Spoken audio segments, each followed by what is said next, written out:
बिस्मिल्लाहिर्रहमानिर्रहीम। अस्सलामु अलैकुम। आज की वीडियो में हम देखेंगे कि किस तरीके से ज़मीन पर ज़िंदगी की इब्तिदा हुई और इंसान को अल्लाह ताला ने किस मिट्टी से पैदा किया और किस तरह इंसान की नस्ल बढ़ी। तो इन सारी बातों को देखने के लिए हमारी वीडियो को एंड तक ज़रूर देखिए। हज़रत आदम अलैहिस्सलाम सारी दुनिया के बाप हैं और सबसे पहले पैगंबर भी। ज़मीन पर ज़िंदगी की इब्तिदा इस बुज़ुर्ग हस्ती के वजूद से ही हुई। ये बात इस चीज़ का वाज़ेह सबूत है कि इब्तिदा के बारे में जो बातिल मफरूज़े हैं कि इंसान बंदर से वजूद में आया, ये सब बेबुनियाद है। ये नाम इस बात की दलील है कि इस कायनात को वजूद बख्शने वाली ज़ात अल्लाह ताला की है। वही इस कायनात का रब है और हमारा माबूद बरहक है। यहीं से एक मोमिन की हैसियत से हमें यकीन हासिल होता है कि आदम अलैहिस्सलाम ही सारी कायनात और सारी इंसानियत के बाप हैं, जिनको अल्लाह ने अपने ख़त से तख्लीक किया और उनमें अपनी रूह फूंकी। उसके बाद ही ज़िंदगी की तमाम तर सरगर्मियाँ वजूद में आईं। अल्लाह ताला फरमाता है, हमने इंसान को बहुत ही अच्छी सूरत में पैदा किया, फिर रफ्ता रफ्ता उसने अपनी हालत को बदलकर पस्त से पस्त कर लिया। मगर जो लोग ईमान लाए और नेक अमल करते रहे, उनके लिए बेइंतहा अजर है। तख्लीक के आदम की इब्तिदा। सूरत बकरा की आयत नंबर 30 में अल्लाह ताला फरमाता है कि उन्होंने फरिश्तों को खबर दी, मैं ज़मीन में आदम को अपना खलीफा बना रहा हूँ।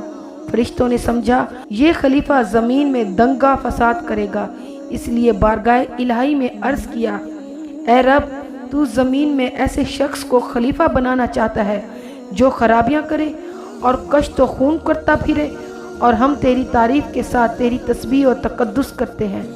तो अल्लाह ने जवाब में फरमाया, जो बातें मैं जानता हूँ वो तुम नहीं जानते। आदम को अल्लाह ने मिट्टी से बनाया। आपका नाम इसलिए आदम रखा गया क्योंकि आदम को अदीमुल अर्ज़ से पैदा किया गया। सईद बिन जईल से मरवी है, आदमुल अर्ज़ ज़मीन की ऊपरी सतह को कहते हैं। नबी अकरम सल्लल्लाहु अलैहि वसल्लम का इरशाद है कि अल्लाह ने आदम अलैहिस्सलाम को मिट्टी की एक मुट्ठी से बनाया, जिसको ज़मीन की सब सतहों से लिया गया। इसलिए औलाद आदम की रंगत और फितरत में फ़र्क है, यानी सुर्ख व सफ़ेद, नर्म और सख्त तबीयत वगैरह। बाज़ रिवायात में है कि आदम अलैहिस्सलाम का खमीर मिट्टी से बनाकर 40 दिन तक रखा गया। कुछ का ये भी कहना है कि 40 साल तक, फिर उसमें रूह फूंक दी गई। मसनद अहमद के मुताबिक आदम अलैहिस्सलाम को जुम्मे के रोज़ तख्लीक किया गया। कुरान मजीद में उनकी तख्लीक से मुतल्लिक जो बातें बयान की गई हैं वो ये हैं, आदम अलैहिस्सलाम को मिट्टी से बनाया गया। आपको 3 यानी पानी में गूंदी हुई मिट्टी से बनाया गया जो लेसदार और चिपचिपी थी। फिर ये मिट्टी सलसलाल बन गई। सलसलाल उस मिट्टी को कहते हैं जो खुश्क होकर खनखनाती है। सूरत रहमान में इरशाद फरमाया कि उसने इंसान को ठीकरे की तरह खनखनाती हुई मिट्टी से पैदा किया। फिर अल्लाह ताला ने इनकी तख्लीक को पूरा करने के लिए उसमें रूह फूंकी। सूरत अंबिया में अल्लाह पाक फरमाता है कि इंसान कुछ ऐसा जल्दबाज है, गोया जल्दबाजी से ही बनाया गया है। एक जगह सूरत बकरा में बयान किया गया है कि और उसने आदम को सब चीज़ों के नाम सिखाए, यानी अल्लाह ताला ने हज़रत आदम अलैहिस्सलाम को हर ख़ास व आम, छोटी या बड़ी चीज़ की तालीम फरमाई और हर चीज़ का नाम आपको याद करवाए। जब आपको सब चीज़ों के नाम सिखा दिए तो आपको फरिश्तों के सामने पेश किया और कहा, अगर तुम जानते हो तो मुझे इन चीज़ों के नाम तो बताओ। फरिश्ते ना बता सके और कहने लगे, तू पाक है कि जितना इल्म तूने हमें बख्शा है इसके सिवा हम कुछ नहीं जानते। बेशक तू दाना और हिकमत वाला है। इस पर अल्लाह ताला ने आदम अलैहिस्सलाम को यह हुक्म दिया कि ए आदम, तुम फरिश्तों के इन चीज़ों के नाम बताओ। जब उन्होंने इन चीज़ों के नाम बता दिए तो फरिश्तों से कहा, क्यों मैंने तुमसे नहीं कहा था कि मैं आसमानों और ज़मीनों की सब पोशीदा बातों को जानता हूँ। जो तुम जाहिर करते हो, जो तुम छुपाते हो, मुझे सब मालूम है। गर्ज़ अल्लाह ताला ने यहाँ तक कि ये बात साबित कर दी कि हर चीज़ का इल्म सिर्फ अल्लाह ही को है और अल्लाह ही ने हज़रत आदम अलैहिस्सलाम को हर चीज़ की तालीम फरमाई। तो इससे ये बात वाज़ेह होती है कि सबसे पहली मखलूक भी हरगिज़ बेइल्म ना थी और इंसान इब्तदा से ही अरब की तौहीद और मार्फत से आगाह है। एक और जगह सूरतुल हज्र में अल्लाह ताला ने बयान किया है, हज़रत आदम अलैहिस्सलाम को ताज़ीम बख्शने के लिए फरिश्तों को हुक्म दिया कि वो उनको सजदा करे। ये सजदा इबादत हरगिज़ ना था, क्योंकि वो सिर्फ अल्लाह ताला के लिए करना जायज़ है। ये महज सजदा ताज़ीम था। फरिश्ते तो सब सजदा में गिर गए सिवाय शैतान के। अल्लाह ने कहा, ऐ शैतान, तुझे क्या हुआ कि तू सजदा करने वालों में ना हुआ? वो बोला, मैं ऐसा नहीं हूँ कि इंसान को सजदा करूँ जिसे तूने मिट्टी के सड़े हुए गारे से बनाया। अल्लाह ने कहा, तो फिर निकल जा यहाँ से, बेशक तू मरदूद है और क़यामत तक के लिए तुझ पर लानत बरसेगी। एक और जगह सूरतुल आराफ में बयान किया गया कि उसने दावा किया कि मैं आदम से बेहतर हूँ, तूने मुझे आग से बनाया और उसे मिट्टी से। तो प्यारे दोस्तों, सजदा ताज़ीमी पहले एक आम बात थी। किस्सा यूसुफ अलैहिस्सलाम में भी इसका जिक्र मौजूद है, लेकिन उम्मत मोहम्मद सल्लल्लाहु अलैहि वसल्लम तक ही जायज़ था। इसके बाद इसे मना फरमा दिया गया। अल्लाह ताला ने हज़रत आदम अलैहिस्सलाम को 4 तरह से उसे इज़्ज़त बख्शा। एक, अपने हाथों से बनाया। 2, उनमें खुद रूह फूंकी।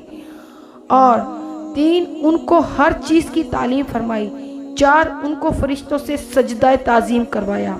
प्यारे दोस्तों, अब बात करते हैं बीबी हव्वा की। हव्वा अरबी ज़बान का लफ्ज़ है जो इसी लफ्ज़ से ही निकला है, यानी जिसके मानी है जिंदा। चूँकि हज़रत हव्वा अलैहिस्सलाम को आदम अलैहिस्सलाम की पसली यानी एक जिंदा चीज़ से तख्लीक किया गया, इसलिए उनका नाम हव्वा रखा गया। हज़रत आदम अलैहिस्सलाम जब एक दिन सोए हुए थे, उठने पर उन्होंने देखा कि उनके सिरहाने एक औरत मौजूद है। आपने दरियाफ्त किया कि तुम कौन हो? जवाब मिला, औरत। फिर पूछा कि तुम्हें क्यों पैदा किया गया? कहा, ताकि आप मुझसे सुकून पा सकें। बीबी हव्वा की तख्लीक के मुतालिक मुख्तलिफ रिवायात हैं। कुछ का कहना है कि आपको आदम अलैहिस्सलाम के साथ ही तख्लीक किया गया और कुछ का कहना है कि आपको उनके लिए जन्नत में जाने के बाद तख्लीक किया गया। लेकिन ये आयत इस बात की तायीद करती है कि आपको उनके लिए जन्नत में जाने से पहले ही बनाया गया। सूरत अल अराफ में वाज़ेह अल्फाज में बयान किया गया कि तुम और तुम्हारी बीवी बहिश्त में रहो और जहाँ से चाहो खाओ, मगर इस दरख्त के पास ना जाना, वरना गुनाहगार हो जाओगे।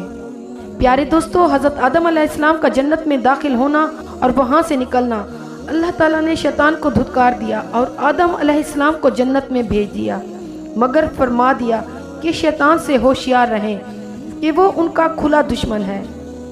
इस पर इरशाद बारी ताला है, ऐ आदम, ये इब्लीस तुम्हारा और तुम्हारी बीवी का खुला दुश्मन है, तो कहीं तुमको जन्नत से ना निकलवा दे और फिर तुम तकलीफ में पड़ जाओ। प्यारे दोस्तों, अब हज़रत आदम अलैहिस्सलाम जन्नत में भेज दिए गए। वो जहाँ चाहते घूमते, जो चाहते खाते, सिवाय उस दरख्त के फल के जिसे अल्लाह पाक ने मना फरमा दिया था। शैतान इस ताक में था कि कैसे मौका मिले और आदम अलैहिस्सलाम को बहकाए। फिर उसने उन्हें वसवसे डालते हुए कहा कि तुमको तुम्हारे परवरदिगार ने इस दरख्त के लिए इसलिए मना किया है कि कहीं तुम फरिश्ते ना बन जाओ, और उसने उनसे कसम खाई कि मैं तुम्हारा खैर ख्वाह हूँ। फिर भी शैतान के बहकावे में आकर आदम अलैहिस्सलाम और उनकी बीवी ने इस दरख्त को खा लिया और आदम अलैहिस्सलाम ने अपने परवरदिगार के हुक्म के खिलाफ किया।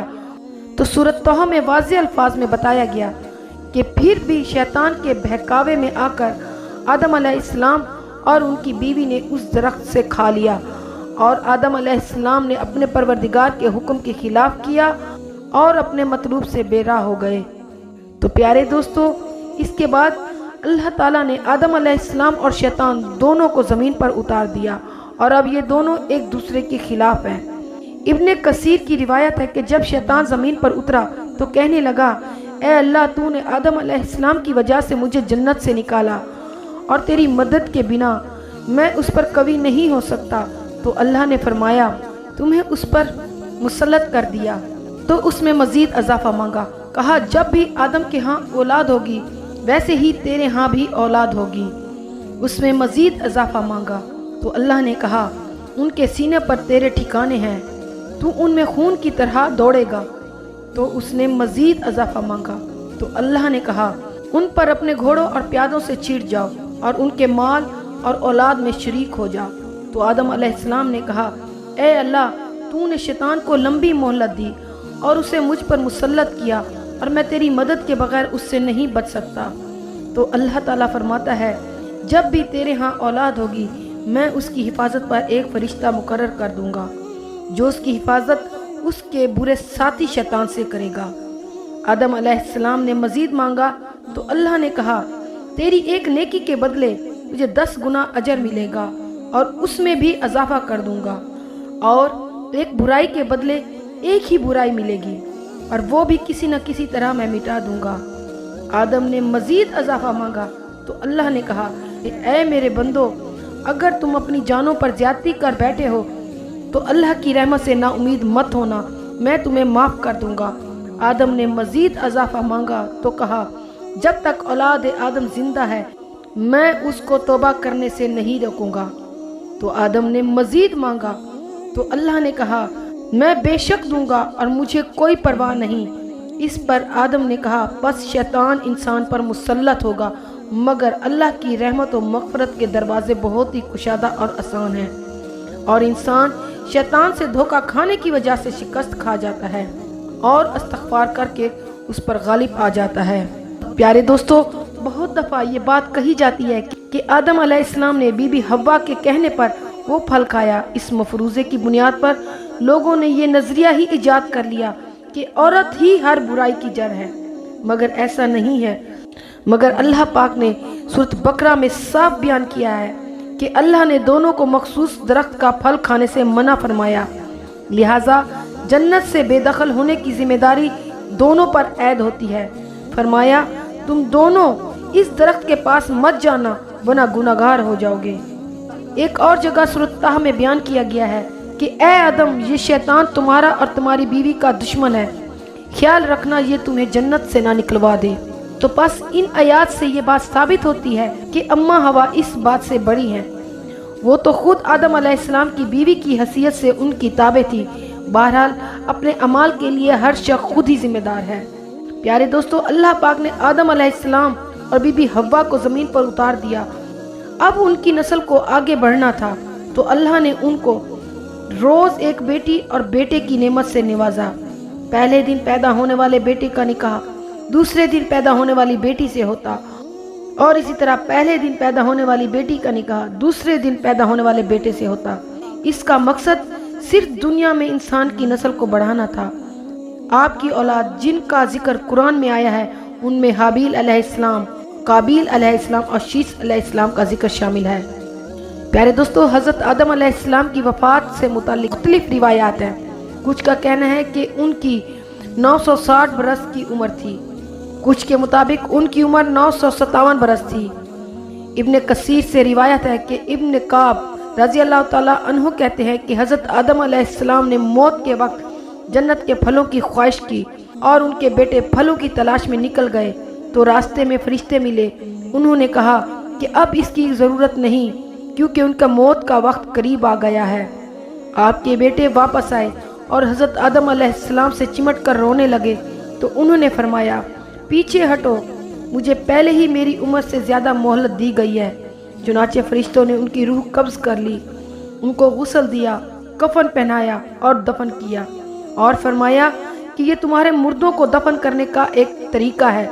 ایک اور روایات ہے کہ حضرت شیث علیہ السلام نے حضرت جبرائیل علیہ السلام سے نماز جنازہ پڑھنے کو کہا، تو انہوں نے کہا آپ اپنے والد کی نماز جنازہ خود پڑھیں۔ تو آپ نے 30 رکعتوں کے ساتھ نماز پڑھی اور ان کی تدفین کی۔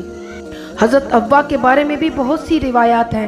آپ آدم علیہ السلام کی وفات کے 1 سال بعد ہی وفات فرما گئی اور آپ کو بھی ان کے ساتھ دفن کیا گیا۔ دوستو، امید ہے آپ کو میری یہ ویڈیو پسند آئے گی۔ میری اگلی ویڈیو کو دیکھنے کے لیے میرے چینل کو لائک اور سبسکرائب کریں۔ جزاک اللہ۔